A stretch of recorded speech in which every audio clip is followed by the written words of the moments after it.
أجمعين وبعد. So this evening, inshallah, we'll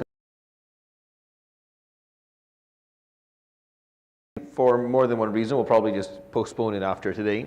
I think there's a halaqah that run in this space at this time. I think we're inconveniencing them, so we'll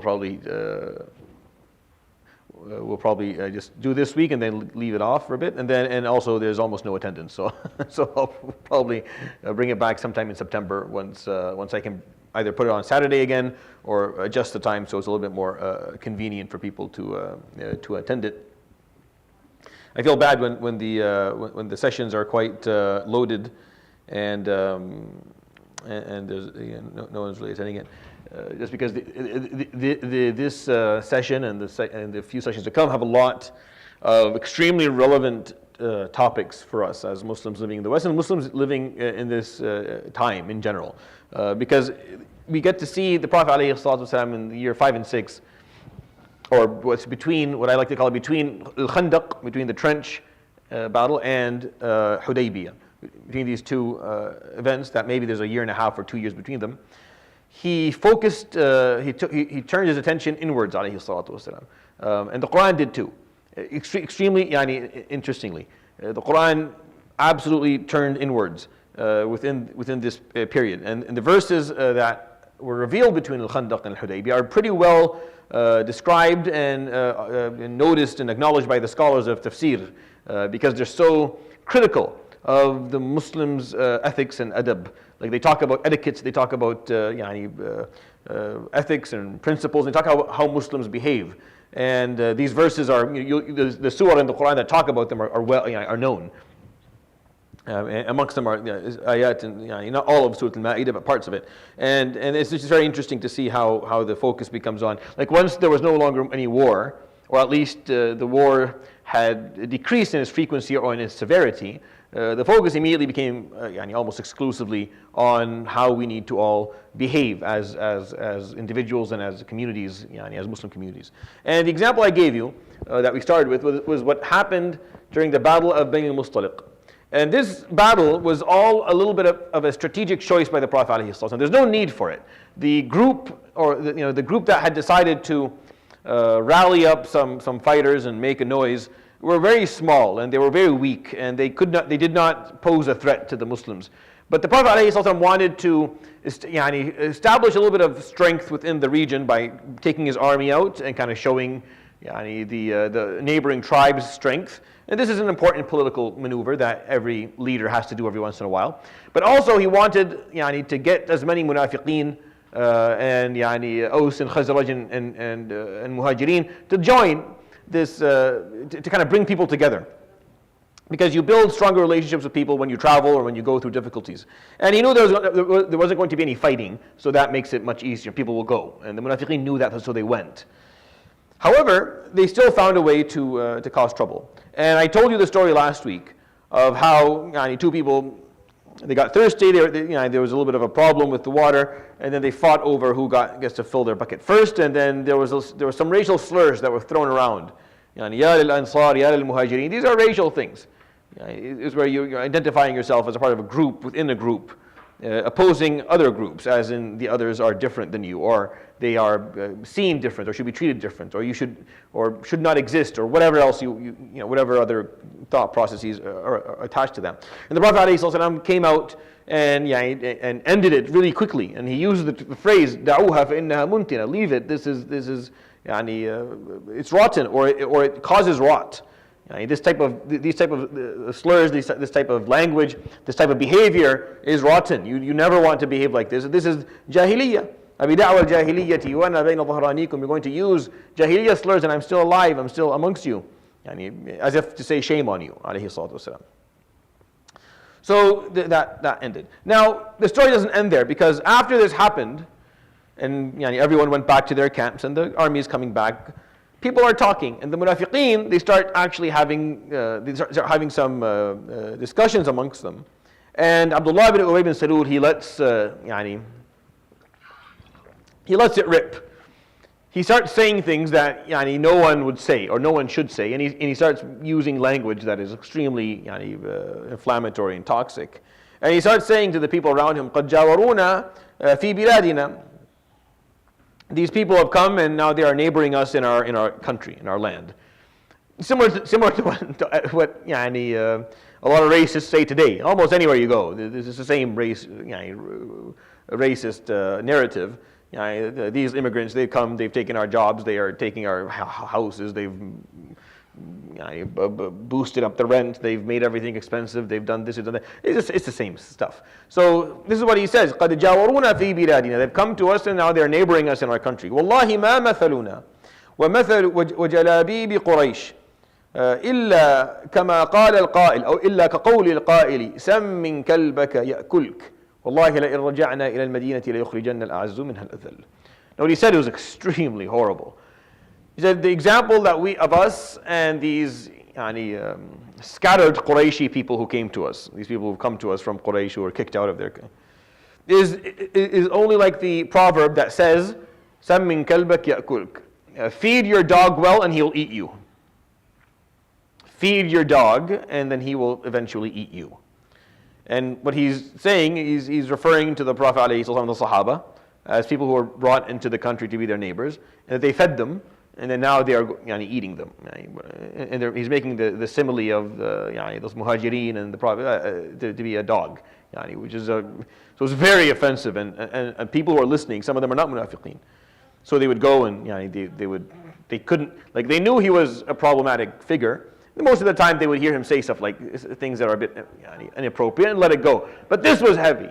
And then he made an oath after. He said, I swear that when we go to Medina this time, the al-a'az la yukhrijanna minha al-adhal, the one of status, the people of high ranking, al-a'az, will remove from Medina, will kick out of Medina al-adhal, the ones with no status, or the humiliated ones, or the low. Al-'azz are the high, and the adhal are the low. So he's saying the high ones will kick out of Medina the low ones.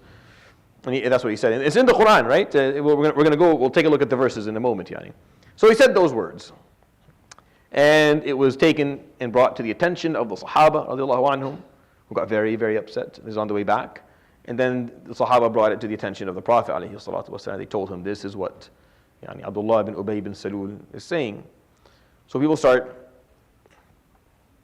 coming up with ideas. They start suggesting to the Prophet ﷺ, do we go and do we execute this man? Do we punish him? Do we put him in jail? So his answer ﷺ, قال لا بل نترفق به ونحسن صحبته ما بقي معنا لا يتحدث الناس أن محمدا يقتل أصحابه. He said no, ﷺ. He said no. We will be patient with him. We will be tender and kind with him. And we will be the best companions we can be of him for as long as he stays with us. As long as he's still going out with me on our, he's still with us here, we will continue to treat him well. He's still saying La ilaha illallah publicly, we will continue to treat him well. I will not allow anyone to ever say that Muhammad sallallahu alaihi wasallam had killed his companions, or murdered his companions, or took his sword to his companions, and to the people who were with him, alayhi salatu wasalam, whether they were munafiqeen or else, or otherwise. And he calmed down the army, because Umar ibn Khattab and others were ready to pounce, and they felt it was time, it was due time for this to happen. This man had already caused so many problems. Now, I'm not sure if I put it here or not. So I'll tell you the story. I want to point out the verses for you from Surah Al-Munafiqun, just because I think it's relevant. This surah was revealed within this period, right after the battle or during the battle. إذا جاءك المنافقون قالوا نشهد إنك لرسول الله والله يعلم إنك لرسوله والله يشهد إن المنافقين لكاذبون. I did a full tafsir of this in English on the Sunday sessions around a year ago or a bit. So if you want to really listen to this surah and learn it, then go back and listen to those recordings. There, I talk about it in some degree of depth. But Allah subhanahu wa ta'ala tells the Prophet, when the munafiqun come to you and they say, Nashhad, we bear witness that you are the Prophet or the Messenger of Allah. And Allah knows that you are His messenger. Meaning, it doesn't matter whether they state it or not, whether they claim it or not, whether they testify for this or not, doesn't make a difference. Allah knows that you're His prophet, right? And Allah bears witness, إِنَّ الْمُنَافِقِينَ, that the munafiqeen who are saying this are liars, لَكَاذِبُونَ, they don't mean it. They're saying it, but they don't mean it. اتخذوا أيمانهم جنة فصدوا عن سبيل الله. They used this testimony, whether they're swearing, we swear that we believe you are the Prophet of Allah. They took this testimony, this yameen, this oath that they're making, junnah, as means to protect themselves. That no one can say that they're not Muslim, or no one can question their deen. They just use their testimony, their words, as means of protection. Junnah. فَصَدُّوا عَنْ سَبِيلِ اللَّهِ. And then they go and they push people away from Islam, and push away people away from committing to the deen and being good Muslims. إِنَّهُمْ سَاءَ مَا كَانُوا يَعْمَلُونَ. Indeed, it is horrible that which they have chosen to do. ذَلِكَ بِأَنَّهُمْ آمَنُوا ثُمَّ كَفَرُوا فَطُبِعَ عَلَى قُلُوبِهِمْ فَهُمْ لَا يَفْقَهُونَ. And that's because they were granted the gift of iman, of entering the deen, ثُمَّ كَفَرُوا, and then they turned their backs on that, and Allah subhanahu wa ta'ala has put seals on their hearts because of this. فَهُمْ لَا يَفْقَهُونَ. So they don't comprehend. This is a scary ayah in the Quran for all of us. Because it's like saying, it's telling the munafiqeen, oh, you're coming to the Prophet ﷺ and you're saying, إِنَّكَ لَا Rasulullah, you're telling him you are the Prophet of Allah. They're bearing witness, they're giving their shahada. And Allah is saying, it doesn't matter, I know that he's Rasulullah, I don't need you to do that. And what I do also know is that you're lying. What you're saying is absolute fabrication, it's not true. You don't actually believe it, you're not proving it. It makes me scared, and it should make you as well. Because that's what we do. We say, La ilaha illallah Muhammad Rasulullah. Who knows that we're getting the same response? Who knows? May Allah subhanahu wa ta'ala protect us. That we're saying he is Rasulullah, and Allah's like, yeah, I know he is. I don't care. It doesn't matter that you're saying it, or whether you state it or not makes no difference. But maybe when he looks at us subhanahu wa ta'ala, may Allah protect us, that we are lying. We're not saying the truth. Meaning this is not, because it's not about just lying as in, you really actually don't believe it, but you're saying it as a way to. But also lying is when what you say is not aligned with what you do. So you say it, you walk the walk, but you don't talk. You talk the talk, but you don't walk the walk. And this is another problem of nifaq. Nifaq is not just believing the opposite of what it is that you're saying, but it's also saying it and having nothing to prove that what you're saying is true. And you're just saying it because it's cheap to speak. Words are cheap, but there's really no evidence of it in terms of behaviors. These people, by the testimony of the Quran, gave their shahada to the Prophet. إِذَا جَاءَكَ, if they come to you, alayhi salatu to the Prophet. Someone who sat in front of the Prophet Muhammad alayhi salatu. Imagine this status that they are granted. I want this opportunity. They sit in front of him and they said, إِنَّكَ Rasulullah, you are the Prophet of Allah. They gave the testimony in his presence alayhi salatu, looking him in the face. And Allah's response to them is, I know he is Rasulullah and you are lying. You are a liar. What a worse outcome could be imagined, but that's what they had. So it's not about whether you were with him alayhi sallam or not. Some people were with him and told him he is Rasulullah to his face, and the Quran testifies for that. And the Quran says yes, they did. It's not that they're lying. No, they actually did, but it was rejected. It was rejected. It was given back. It doesn't mean anything. وَإِذَا رَأَيْتَهُمْ تُعْجِبُكَ أَجْسَامُهُمْ وَإِنْ يَقُولُوا تَسْمَعْ لِقَوْلِهِمْ كَأَنَّهُمْ خُشُبٌ مُسَنَّدَةٌ يَحْسَبُونَ كُلَّ صَيْحَةٍ عَلَيْهِمْ هُمُ الْعَدُوُّ فَاحْذَرْهُمْ قَاتَلَهُمُ اللَّهُ أَنَّى يُؤْفَكُونَ. If you look at them, you like their appearances. They take care of that piece. وَإِنْ يَقُولُوا تَسْمَعْ لِقَوْلِهِمْ, they know how to speak. They know how to put the words in a certain way to get people's attention. They're all about the appearances. They're all about the way they dress and the way they speak. كَأَنَّهُمْ خُشُبٌ مُسَنَّدَةٌ. This is just a simile in Arabic of someone who just looks good. It's like they're planks of wood that are decorated. It looks nice, but it's useless. It's non-functional. There's no essence to it. يَحْسَبُونَ كُلَّ صَيْحَةٍ عَلَيْهِمْ. Every time there's an accusation of wrongdoing, they think they're the ones that are being addressed, because when you're guilty, that's how you feel. When you're guilty, anytime someone calls out guilt, you're the first person to get scared. If you stole that day and someone walks in and calls a thief, a shiver will run down your spine, even though it's not even someone else but because you're guilty, you'll feel it. Because they're guilty, because they know what they're doing. Anytime an accusation is made, they react and get scared. Humul adu, and this is one of the very rare times in the Quran where Allah subhanahu wa ta'ala points out an enemy. It's really it doesn't really happen in the Quran very often. Shaitan is the other example. Inna shaytana lakum adu. Shaitan is your enemy. فَاتَّخِذُوهُ عَدُوًّا. So choose him as such, or treat him as such. When they talk about the mushrikeen and the kuffar and the Quran, it's hard to find verses that point that out very clearly. But when he talks about munafiqeen subhanahu wa ta'ala, he says very clearly, humul adu, they are the true enemies. The munafiq, the person who the freeloader, they're freeloaders. Someone who doesn't participate. Not a part of the community, doesn't do what is expected of them. They do not pay their dues. They cash in, they'll take the perks. They'll accept any help or support or protection or benefit they can get, but that's it. They're not willing to put anything in it. So they're dead weight upon the community. That's the worst thing you do. That's the worst thing. You don't want that. Humul adu. They just give you the illusion of large numbers. The illusion of large numbers are a problem. It's a problem. This is a well described and established philosophical, sociological problem. The illusion of big numbers. If you are a part of a big group, then you have the illusion that you're safe. Even though the majority of your group may be just like this. They're just khushubun musannada. Tasneed is when you put something, you recline it against something else because it can't hold its own weight. It can't hold itself, so you need to recline it. So they're just decorated pieces of wood, just reclined on a wall. They just look good, but there's nothing in there. The cardboard, you kick it, they just domino, they just fall down because there's nothing in it. The illusion, groups that are smaller in numbers, they come together quicker. They care for their identity more. They protect themselves, right? Because they're scared, there's not a lot of them.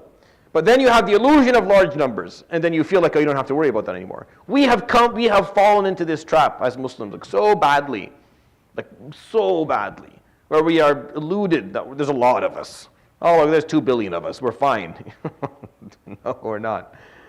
We're not, because the majority, it's not to be rude, but the majority they're freeloaders. They're not really there.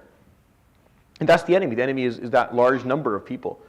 It eludes you. It also makes it difficult to serve. It makes it difficult to bring change. It makes it difficult to do anything. Humul adu fahdharhum, be aware of them. So he didn't say so kill them, get rid of them, kick them out. No, fahdharhum, be aware of them, because you can't do anything about it. The only thing you do is do da'wah and not allow them to harm you. Not allow them to take away from you what it is that you're doing. But you're not allowed to remove them and it's actually not even allowed to accuse people of this. Nifaq is an Islamic concept that does not, and it's a label that you are not allowed to bestow upon people. It's only Allah that bestows this label. The munafiqeen, when we talk about the story of Abdullah ibn Ubay bin Salul and others, I say munafiqeen because that has been established. During that time it wasn't. So the Sahaba couldn't say this word. So if they said, Fulan nafiq, the Prophet ﷺ would silence them. Because you don't know if he's munafiq or not. This information is exclusively with Allah. Granted parts of it to the Prophet ﷺ, and the Prophet ﷺ granted parts of it to Sayyidina Hudhayfa later on. That's it. We don't know.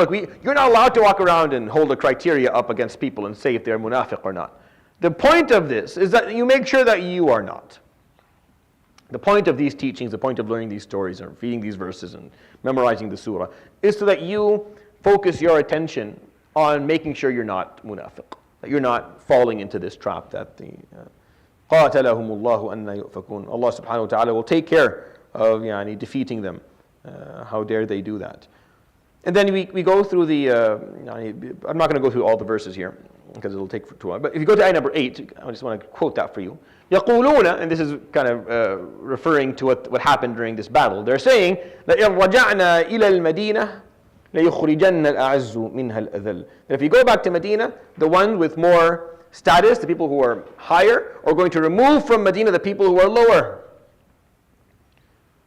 And he's himself as the higher, and the Prophet ﷺ, the Muslim, is the lower. وَلِلَّهِ الْعِزَّةُ وَلِرَسُولِهِ وَلِلْمُؤْمِنِينَ وَلَكِنَّ الْمُنَافِقِينَ لَا يَعْلَمُونَ. And high status belongs to Allah.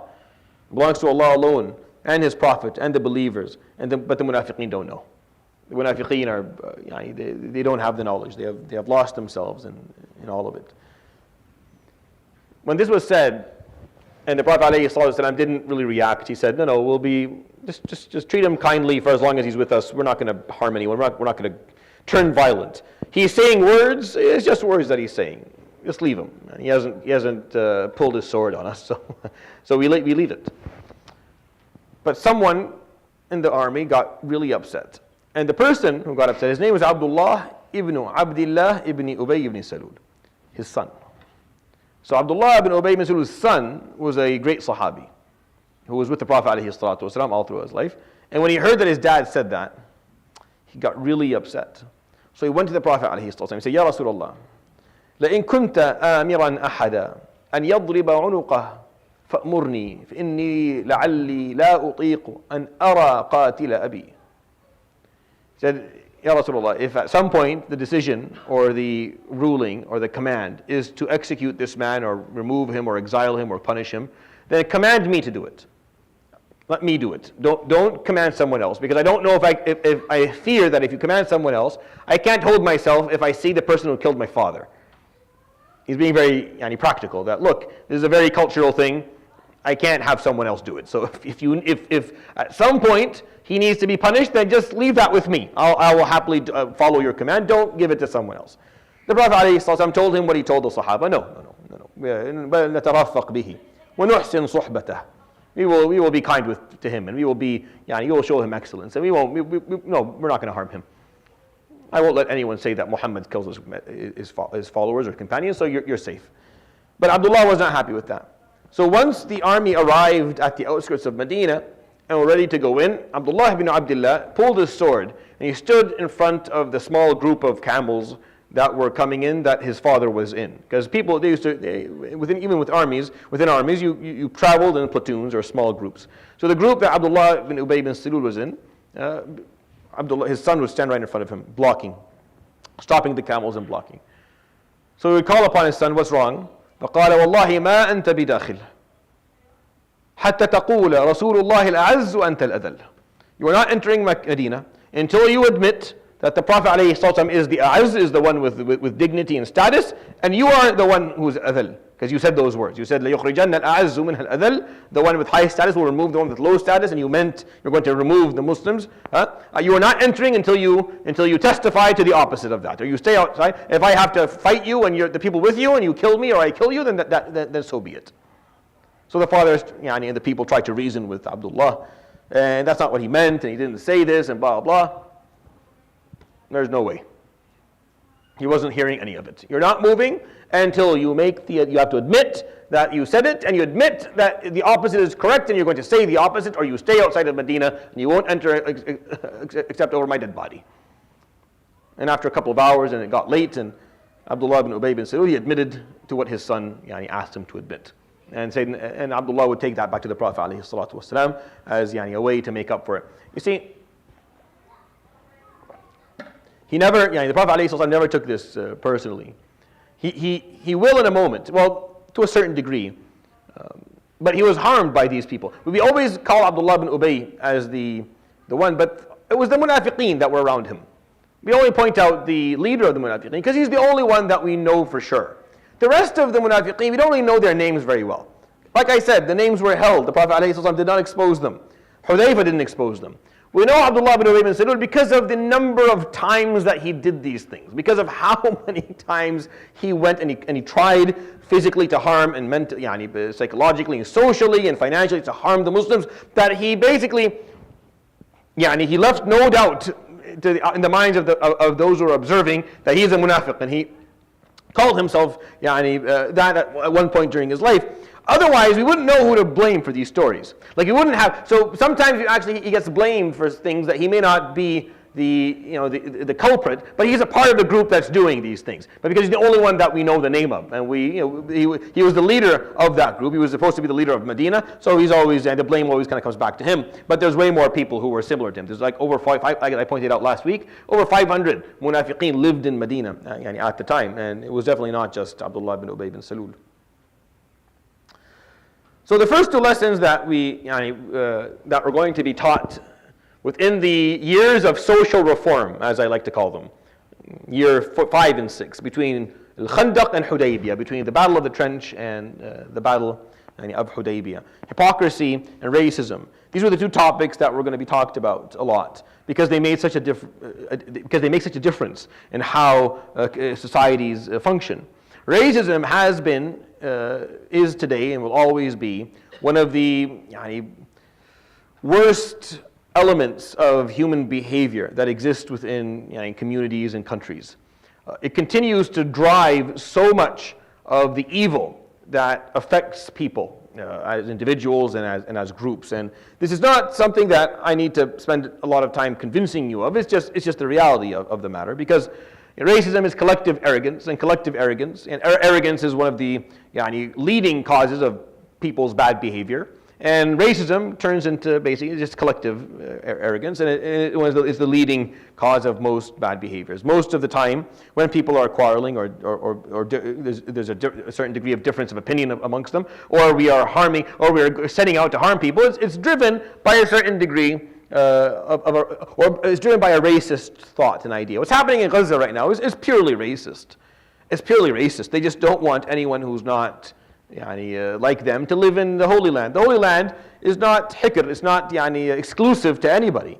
The Holy Land is, as far as the Muslims are concerned, our understanding of the Holy Land, even the Palestinians, that this is the land of the sons and daughters of Ibrahim alayhi salam, those who are related to him and those who follow him by faith, those who follow the teaching of Ibrahim. So historically, under Muslim rule, people from other faiths were never removed from Jerusalem or from the Holy Land, and they were never persecuted either. And this is not even, I understand if maybe I'm just making these claims because I'm biased towards Muslim, but if you study the books of history and you look at their recollection or their testimony of what happened when Salah ad-Din, for example, came in, or when Sayyidina al-Khattab, not us, like the non-Muslims as they are in their chronicles, you will find that there's a very clear acknowledgement that when Muslims came in, it was not similar to when the Crusaders came in, or when at other times during the evolution of Jerusalem and what happened over the last maybe 5,000, 6,000 years. So for us, there's no reason for a Christian or a Jew or whomever to live live in this holy land, as long as everyone else is allowed to live as well, as long as the people who are living there aren't being removed from their homes. The Muslims never kicked them out from that land ever.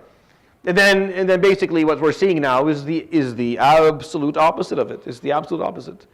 What's happening in Gaza is purely racist, because the people who are there are Arab Muslims, or non-Jew, to be quite frank, or non-Caucasian. I'm pretty sure if it was a bunch of Caucasian people living in Gaza, none of this would be happening either. But it's a very racist. I know that on TV, obviously, we have to address things politically in a politically correct way and in a diplomatic way. But really, if you just remove all the garbage and all the clutter, it's just racism. It's just one group that hates another group and wants them out. That's it. And a lot of what happens in the world today is driven by that. So this was one of the main lessons that had to be taught, and it was taught not once or twice, but many times. And I'll give you a few examples. There was a man from Aus who was married to a lady from Al-Khazraj. They were married, and one day they fought. And instead of, as a normal couple, just quarreling amongst themselves and working it out, they went and they called their families. So she called her siblings, and he called his, and now the two tribes are at the verge of another war because of two spouses who are.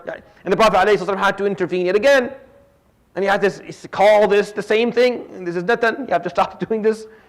And then some narrations say that he divorced them from each other, and some narrations that he didn't. And he أصلح بينهما. But he had to tell you that you can't do this. You can't. You have to get rid of this mentality. Wallahi, fulan is from a different tribe, so if he says something, I'm going to lose my mind. And we are still very much like this, by the way.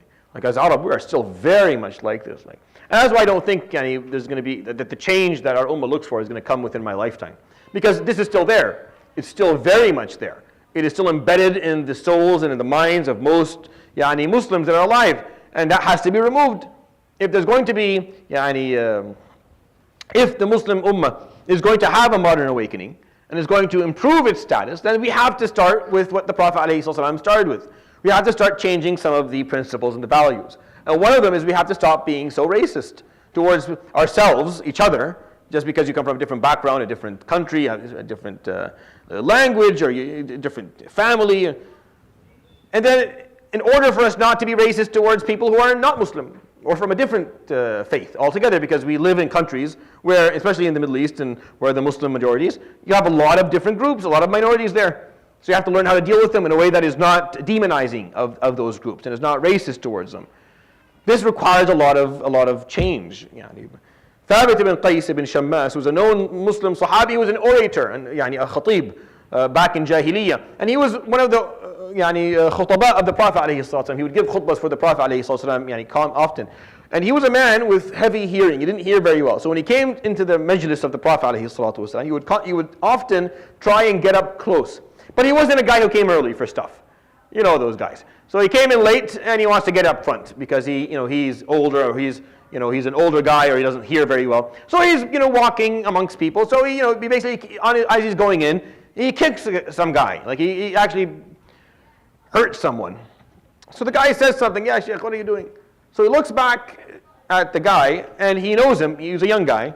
He knows his mother in Jahiliyyah, like something bad. So he says, "Are you the son of Fulana?" And he uses a name that's inappropriate. قال فاستحيا الرجل. So the man got very embarrassed by this. And of course the ayat, يا الذين آمنوا لا يسخر قوم من قوم عسى أن يكونوا خيرا منهم ولا نساء من نساء عسى أن يكن خيرا منهن ولا تلمزوا أنفسكم ولا تنابزوا بالألقاب. This verse was revealed, and I'll explain it for you in a moment. People, don't mock each other. Don't use racial slurs. Don't call each other names that are demeaning and disrespectful, and put people down. The known story of Abu Dharr radiallahu anhu, Abu Dharr al-Ghifari, and Bilal al-Habashi, the very famous story of when Abu Dharr got upset with something Bilal was saying or doing, in a very famous story. He would say something to Bilal referring to his African background. Right? He said something, and the Prophet ﷺ would confront him in front of everyone and say, إِنَّكَ امْرُؤٌ فِيكَ جَاهِلِيَّةٌ. You still have jahiliyyah inside of you. Which I can't imagine a worse thing to hear from the mouth of the Prophet ﷺ. And I've thought about it. What else could he say? What other word could the Prophet possibly have said that would be more hurtful than that? But it's true. It's not about being hurtful. It was the truth. And he told Abu Dharr the truth. And Abu Dharr is not some random Muslim. Some guy who just added on, the last few years, hasn't learned the etiquette yet. Abu Dharr is an old Muslim. He's been there for a long time. He has a lot of merit. He's done a lot of good deeds that would forgive him, that would allow him to be forgiven for this mistake. Interestingly enough, you're going to find other Sahaba who made worse mistakes. Well, that's the thing. Made mistakes that we feel are worse, that will be forgiven. And Abu Dharr is going to be confronted. And the reason is, in my opinion, is that because this is worse than any other mistake you can make. When you allow for this type of speech to exist in a community, and when we permit any racial slurs to happen within a society that we're living in, then there's really nothing else that's worse than that. This is the worst thing that you can do. What else could you do that's worse than this? If we start looking at each other and Fulan is Palestinian, وهذا Suri, وهذا Pakistani, and this is Hindi, and we use those terms not to describe their origins and where they're coming from, as a way to celebrate the diversity, but as a way to demean them. I say, he's Palestinian, or he's Pakistani. What's worse than that? What could possibly be worse? What could be possible? First of all, it's the falsehood of it. It's false. If it was true, but we're just trying to say, let's not do it because it's not nice, I would actually have a different argument, because I don't think we should be nice just for the sake. No, you have to be truthful. No, because it's false. Because it's wrong. Because racism is based on falsehood, and it's incorrect, and there's nothing right or truthful about it. And to add to that, it ruins communities. It ruins any form of people coming together. And this is what the Prophet ﷺ had to teach. And Abu Dharr, in a moment of weakness, in a moment of a bad habit that existed for a long time, came out again, and he said something. He regretted it. The narration is that Abu Dharr would take himself and lie on the ground, and he would say, "I'm not getting up until Bilal comes and puts his foot on my neck, so that people know that that he is better than me. That I see him to be a higher, that what I said was not meant to demean him that way. That I don't believe that, I don't feel that. This was a one-time mistake. It was not how I am. I'm not racist." And Bilal, of course, refused, and he would pick up Abu Dharr, and they would hug, and they would make up, and it would be fine. But the Prophet ﷺ did not sugarcoat it. He didn't call them into the khayma, into the tent, and chat about it amongst each other. No, in front of everyone. You have jahiliyyah in you. What you said, this is da'wah al-jahiliyyah. These are the words of jahiliyyah, and this is absolutely refused. I don't care who you are. I don't care how long you've been with me. I don't care how much I love. Because the Prophet ﷺ said beautiful things about Abu Dharr. No one is more truthful and honest in this world than Abu Dharr. No one has walked this earth under the sky that's more honest than Abu Dharr. And he would speak, he's ummah wahdahu. He will come as his own nation. Highest regard. Didn't make a difference. This type of mistake, no. Another story. A lady from Imra min Bani Bayada, one of the tribes of Al-Khazraj, she was pursued by a man, a Muslim, who was a mawla. Mawla means someone who was a slave and then got freed. And because he was enslaved as a young boy, they don't know for sure who his family is. So sometimes we don't know his dad. So instead of, in Islam, we don't call someone the son of someone if they're not actually the children of that person, if they're not actually the biological children. We won't call them that. But we have the other term that we have in Arabic is mawla. Right? So instead of saying, for example, Zayd ibn Muhammad, right? His name is Zayd Mawla Muhammad. So the Prophet ﷺ, Zayd ibn Haritha, right, was called Zayd ibn Muhammad for years. And then Islam came and explained that no, this is not appropriate. It's about honesty and truth. This is not your son. You can treat him like your son. He can treat you like his father. You can carry that role for one another, but he is not actually your biological son. It's just about truth. It's about truth. Everything in Islam is about clarity and truth. So he's called Mawla. So Salim Mawla Abi Hudayfa, for example. Salim was a great qari of the Quran. He was enslaved as a kid. No one knew exactly who his parents were. And Abu Hudayfa loved him as a son. He was called Salim Mawla Abi Hudayfa. So there's a man who's Mawla li Bani Bayada. He was someone who was considered as their allies, as if he was a part of that tribe, even though blood-wise he wasn't a part of that tribe. Which is fine. This is very common in Arabia, and it's very common after Islam encouraged people freeing their slaves. So this man, who was a great Muslim, had his own. He came and he asked for the hand of one of the ladies from the tribe, and the lady wanted, and the family was happy. But then one of the elders قال منذ متى نزوج بناتنا موالينا. Since when are we offering our daughters in marriage to our mawali, to the people who are freed and not really amongst us? And this caused another problem. The Prophet ﷺ had to come and intervene again. That this is no. And some point out that this is the reason of the ayah. Some point out that being the reason. Don't look down on people. So this is an ongoing issue. Why? Because the Arab had this.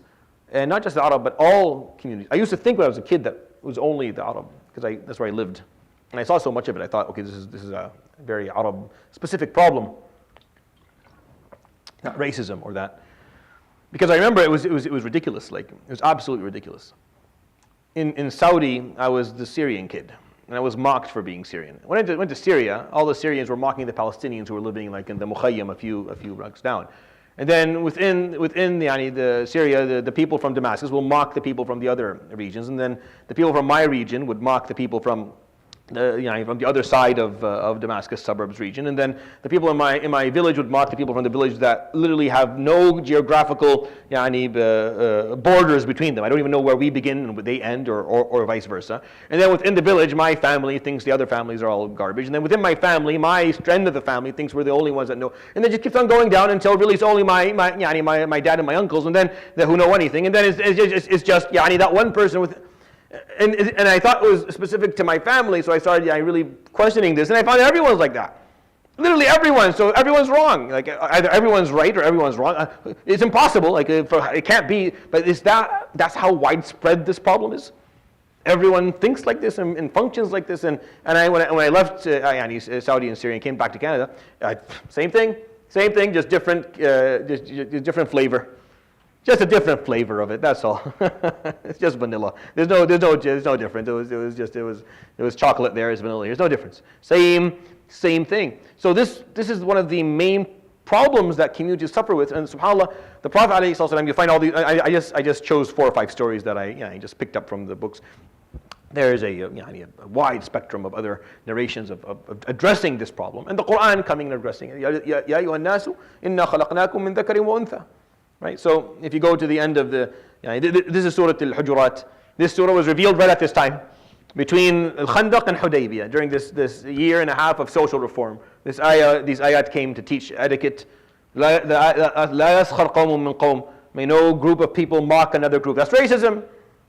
قوم من قوم is racism. Is group from group. It's racism. There's nothing else. There's no other meaning for it. Right? When a group mocks another group, oh, you guys are all this. That's being racist. And then it goes down. عسى أن يكونوا خيرا منهم, because you don't know. Maybe they're better than you. You don't know. You don't know. It's not that they are. You just don't know. ولا نساء نساء, and ladies shouldn't do this either. عسى أن يكون خيرا منهن. This qawm is usually men. And it was to make sure that the ladies don't feel that they're exempted from this, or that they don't do this either, because they do this too. Because everyone does this. وَلَا تَلْمِزُوا أَنفُسَكُمْ, and don't use racial slurs against each other. وَلَا تَنَابَزُوا بِالْأَلْقَابِ, and don't call each other names. Don't give each other demeaning names. بِئْسَ الْإِسْمُ الْفُسُوقُ بَعْدَ الْإِيمَانِ. The worst name you can give after iman is the name of deviation, of fusuq. Meaning doing this is you changing yourself from being a mu'min to a fasiq when you do this. Like you were granted the name of Muslim, mu'min, and then you go ahead and you start being racist towards people. Now you've made yourself a fasiq after you're a mu'min. Why would you do this? وَمَنْ لَمْ يَتُبْ, and those who don't repent from this, indeed they're the ظالمون. يَا أَيُّهَا الَّذِينَ آمَنُوا اجْتَنِبُوا كَثِيرًا مِنَ الظَّنِّ. These are all social etiquettes. All those who believe, stay away to the best of your ability from most assumptions. Stay clear from most assumptions, or especially bad assumptions. إِنَّ بَعْضَ الظَّنِّ إِذْنٍ, because some of those assumptions will end up being sinful or harmful or incorrect or false. Be careful from what you assume about other people that is negative. Be careful. Right? It's a very, very dangerous thing to do, filling in those gaps, looking at someone and assuming that you figured them out, and that you're able to label them and break them down to their elements and say whether they are good or bad, or whether they are worthy of respect or not, whether they are. Be careful of assuming things about people. If you're going to assume, then assume good. Otherwise, don't assume at all. The only times you're allowed to assume bad things is when you're responsible for the well-being of someone. That's it. If I'm responsible for you, when I see you do something, I'll assume the worst, because I'm here to take care. I have to make sure that I teach you. And if you tell me I don't want you to teach me or take care of me anymore, then I don't assume anything. If I see you walking drunk, I'll act like I think that you're acting, just having a fun Saturday. I won't. But if you're my student, of course, if you're my son, I'm going to assume the worst every time. Right? If someone knocks on the door for marriage, you're going to assume. If you're working with money, these are exceptions to the rule where you're allowed to assume something bad. But outside of that, in social interactions, you shouldn't have bad assumptions. It's a bad habit to assume the worst, to be threatened by people's success or presence and assume bad things and feel bad. No. وَلَا تَجَسَّسُوا, don't spy on people. Don't try to find out things about others that they don't want you to find out. It's not a skill to expose people's flaws, or to find something out about someone that they were trying to conceal or hide from you. If they don't want you to know it, then you should not know it. Again, unless you're an investigator that works with the police, or you're investigating a crime or something. This is your job. You're being paid to do this. Then you shouldn't be doing it. وَلَا يَغْتَبْ بَعْضُكُمْ بَعْضًا, and you should not gossip about each other. Don't speak ill about one another behind your backs. أَيُحِبُّ أَحَدُكُمْ أَنْ يَأْكُلَ لَحْمَ أَخِيهِ مَيْتًا. Does any of you like to eat the corpse of their deceased brother? فَكَرِهْتُمُوهُ. You hate this. You would hate that person, you would hate the action. So why are you talking about people behind their backs? واتقوا الله, and be mindful of Allah. إن الله تواب رحيم. يا أيها الناس إنا خلقناكم من ذكر وأنثى وجعلناكم شعوبا وقبائل لتعارفوا إن أكرمكم عند الله أتقاكم إن الله عليم خبير. O human beings, indeed we created you from male and female, and we made you shu'ub, populations or nations, وقبائل, and tribes. You are civilizations, civilized and tribal groups, nomads and urban.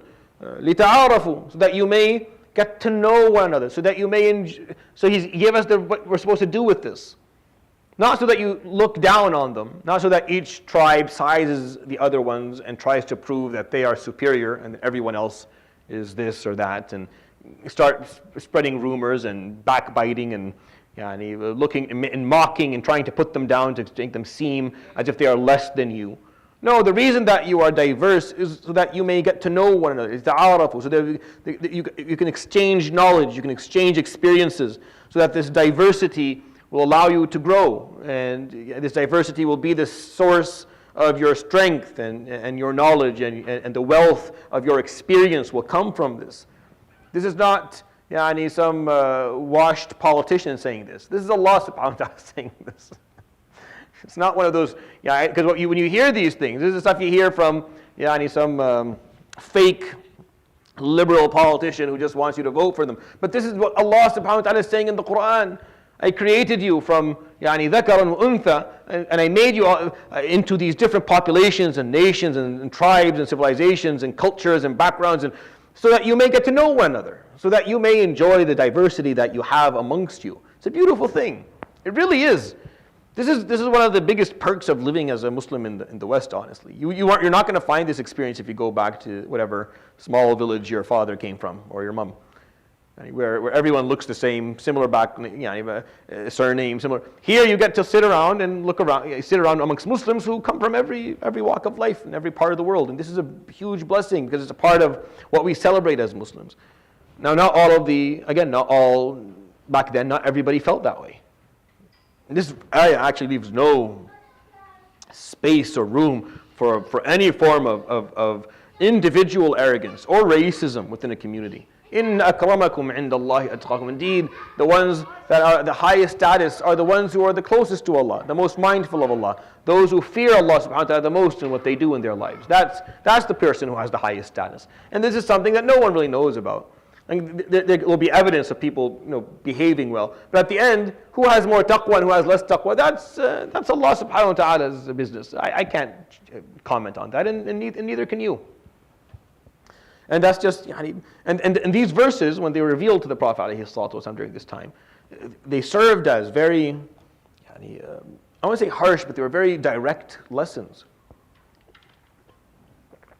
Nothing was being hinted at anymore. You see, if you go back to the story, for example, Nuh alayhi salam, you'll find that the story of Nuh is in the Makki Quran many times. And Allah subhanahu wa ta'ala points out the fact that the people of Nuh are being very racist. قَالُوا أَنُؤْمِنُ لَكَ وَاتَّبَعَكَ الْأَرْذَلُونَ, and we're going to believe in you, and all these low lives are believing in you, or have followed you. ما نراك اتبعك إلا الذين هم أراذلنا بادي الرأي وما نرى لكم علينا من فضل بل نظنكم كاذبين. All we see is that the worst of us are following you. Right? So it was hinted at in the Quran, the Makki Quran pointed out as this is a bad behavior. In these surahs that were revealed during the year 5 and 6, during the years of social reform, it was very direct. Stop doing this. Stop mocking each other. Stop using racial slurs. Stop calling each other names. Stop having bad assumptions in people. Stop spying and prying about their personal business. Stop backbiting others. Stop gossiping. Stop looking at the diversity that you have as an enemy, as something that you need to remove. Islam didn't come, by the way, to change or rid everyone from their culture and their background and their language and their tradition. No. Islam just came and it's medicine. It came in and removed all of the gunk. Like every single person, it comes from a culture and a background. Within those cultures and backgrounds are good things, really nice stuff. There's also some gunk. There's some garbage there. And what Islam is, okay, get rid of the garbage. Remove all the garbage and leave the good stuff. Leave the stuff that you can celebrate, that you can be happy with. Leave the stuff that please Allah. So get rid of the stuff that aren't good. And that goes for every culture. Doesn't matter what background you have. We all have cultures that have khair and shar within them. So probably the biggest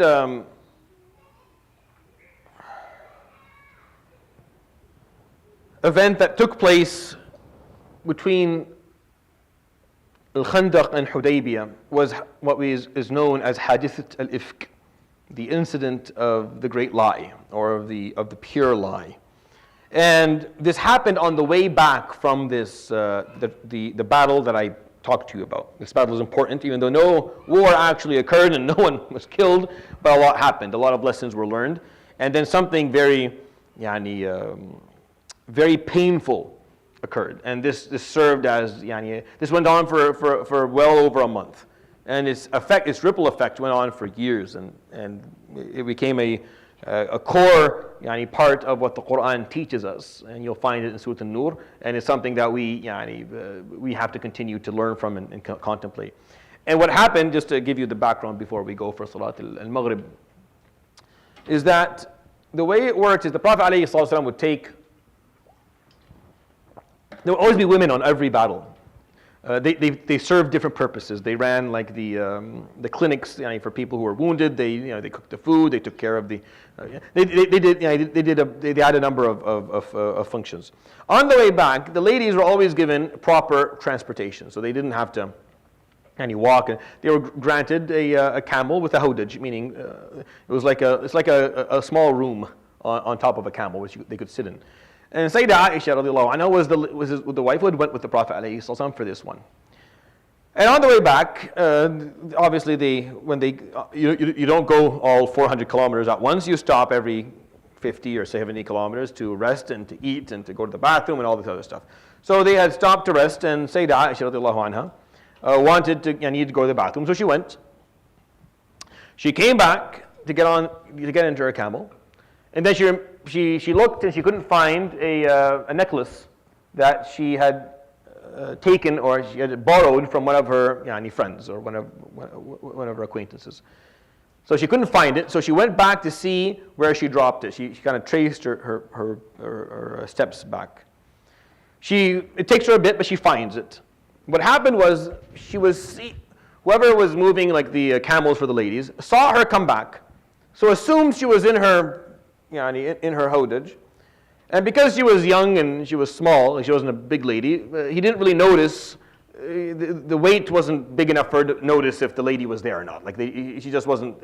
He couldn't figure it out. He didn't know. So all the camels get up, and he assumes Aisha's there, and they keep on going. The army moves. Aisha comes back, and the army's gone. There's no one left. She has her necklace, no one's there. So what does she want to do? She has to wait. She can't go anywhere. She doesn't know exactly which direction they went, and it's not safe for a lady to walk in the middle of the desert on her own. Where they had camped is an area where there's at least some trees and some water, so she stayed there, knowing that at some point someone will notice that she's not there, and then they'll come back and they'll find her. Now, in every one of the known functions or jobs that you can have in an army is being the sweeper. So you would be someone who would be, and the Prophet ﷺ always assigned someone to do this. And a man by the name of Safwan ibn Mu'attal radiallahu anhu was the guy who commonly did this job. And his job was to stay maybe half a day behind the army, and first of all, to make sure that no one's following, because if someone's following, then he can gallop up front and alarm them, and also to pick up any goods that may have fallen. So if anyone lost something, if someone gets left behind, for example, then he's there to take care of that. And Safwan, of course, is coming in half a day later because Aisha sat there for an hour, 2, 3. No one came. It was the middle of the day. She fell asleep in the tree. She woke up. A few hours later. So it was on 12 hours that she was sitting there. And Safwan comes by and he says, فَقَدْ وَكَانَ يَعْرِفُنِي قَبْلَ الْحِجَابِ. And he was someone from Mecca that I knew when I was a kid because we're similar age. He knew me. I knew him and he knew me. فَقَالَ مَا تَفْعَلِينَ. What are you doing? And I explained to him, this is what happened. I went back. I have nothing. And then, of course, he allows her on his horse. She gets on the horse and he walks ahead of her and takes her back to Medina as his job dictates. This is what he does. This is what he's supposed to do.